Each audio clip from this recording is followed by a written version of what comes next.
আসসালামু আলাইকুম। আপনারা সবাই কেমন আছেন? আলহামদুলিল্লাহ আমিও ভালো আছি। আজকে নিয়ে চলে আসলাম নতুন আরেকটা ভিডিও। আজকে একটু ভিন্ন স্টাইলে চাউমিন টাইপের নুডলস রান্না করেছি।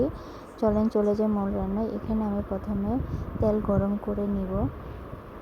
আদা রসুন কুচি দিয়েছি, মরিচ দিয়েছি, এখানে দিয়ে কিছুক্ষণ নেড়ে চেড়ে তার মধ্যে দিয়ে দেবো বড় বড় গোল করে কাটা পেঁয়াজ। তারপর সাথে দিয়ে দেব দেশি মুরগি ছোট ছোট করে পিস করে নিয়েছি।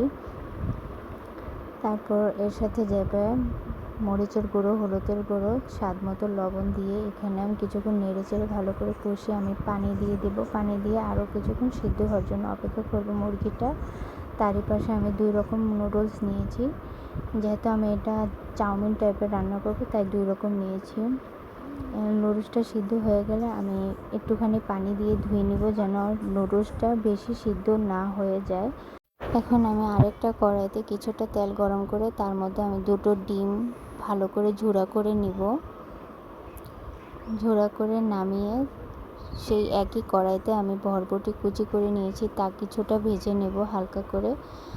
এখন আমার মুরগিটা মোটামুটি সিদ্ধ হয়ে গেছে, তার মধ্যে আমি কিছুটা টমেটো কুচি দিয়ে ভালো করে নেড়ে চেড়ে আমি নুডলসটা দিয়ে দেব।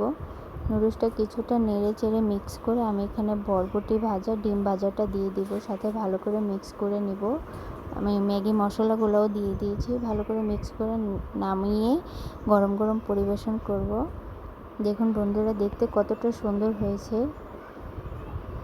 আমার ভিডিওটা ভালো লাগলে লাইক কমেন্ট শেয়ার দিয়ে পাশে থাকবেন। কে কোথা থেকে দেখছেন আমাকে কমেন্টে জানাবেন। আল্লাহ হাফেজ।